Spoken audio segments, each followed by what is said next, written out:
আগে যারা আওয়ামী লীগকে ভোট দিতেন তাদের বড় একটি অংশ এবার অন্য দলের দিকে ঝুঁকছেন। বিশেষ করে দলটির প্রায় 48% ভোটারের পছন্দ এখন বিএনপি। এছাড়া তরুণ ভোটারদের পছন্দের তালিকার শীর্ষে উঠে এসেছে জামায়াত ইসলামীর নাম। আনকাভারিং দ্য পাবলিক পালস শীর্ষক এক জরিপে উঠে এসেছে এমন আভাস। রেইনবো অলরাউন্ডার এক্সটেরিয়র পে বাড়ির বাহিরের দেয়ালের সুরক্ষা নিয়ে থাকুন নিশ্চিন্ত, সাথে পাচ্ছেন 10 বছরের ওয়ারেন্টি। ভোটারদের অংশগ্রহণ, পছন্দ অপছন্দ এবং ভোটের ক্ষেত্রে কোন বিষয়গুলো সবচেয়ে বেশি প্রভাব ফেলছে এসব প্রশ্নের উত্তর খুঁজতে দেশব্যাপী মতামত জরিপ করে communication and research foundation CRF এবং Bangladesh election and public opinion studies. 64 জেলার 180টি সংসদীয় আসনের 11,000-এরও বেশি ভোটারের ওপর 2 ধাপে এই জরিপ করা হয়। এতে উঠে এসেছে এবার নির্বাচনে ভোট দিতে চান 90%-এরও বেশি ভোটার। আগে যারা আওয়ামী লীগকে ভোট দিতেন তাদের 48.2% এবার বিএনপিকে ভোট দিতে চান।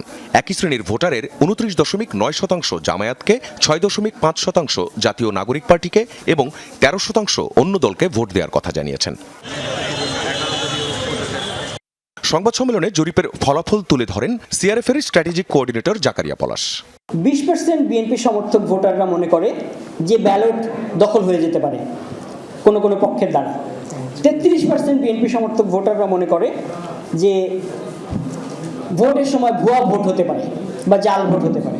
45% এনসিপি সমর্থক ভোটাররা মনে করেন যে ভোটে ব্যালট বাক্স ছিনতাই হতে পারে। জামাতের 71% ভোটার মনে করে যে ভোট কেন্দ্রে বা ভোট কেন্দ্রে যাওয়া ভোট কেন্দ্রিক ভোটারদেরকে ভয়ভীতি দেখানো হতে পারে। জরিপে দেখা যায় দ্রব্যমূল্য, কর্মসংস্থান, উন্নয়ন ও নিরাপত্তাকে গুরুত্বপূর্ণ ইস্যু হিসেবে দেখছেন ভোটাররা। 2008 সালের পর যারা প্রথম ভোট দেবেন তাদের 37% জামায়াতকে, 27% বিএনপিকে এবং 17% এনসিপিকে ভোট দেওয়ার কথা জানিয়েছেন। জরিপ বিশ্লেষণে উপস্থিত ছিলেন যুক্তরাজ্যের রেডিং বিশ্ববিদ্যালয়ের visiting professor M Niaz Asadullah.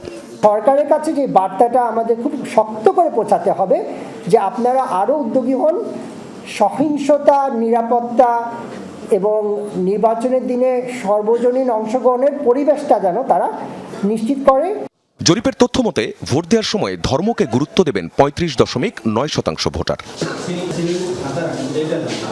Vote নিয়ে মানুষের মধ্যে আগ্রহ বাড়লেও সুষ্ঠু ও নিরপেক্ষ নির্বাচন নিয়ে উদ্বেগ এখনও রয়ে গেছে জরিপে অংশ নেয়া ভোটারদের মাঝে। আখলাকুস সাফা, যমুনা নিউজ, ঢাকা।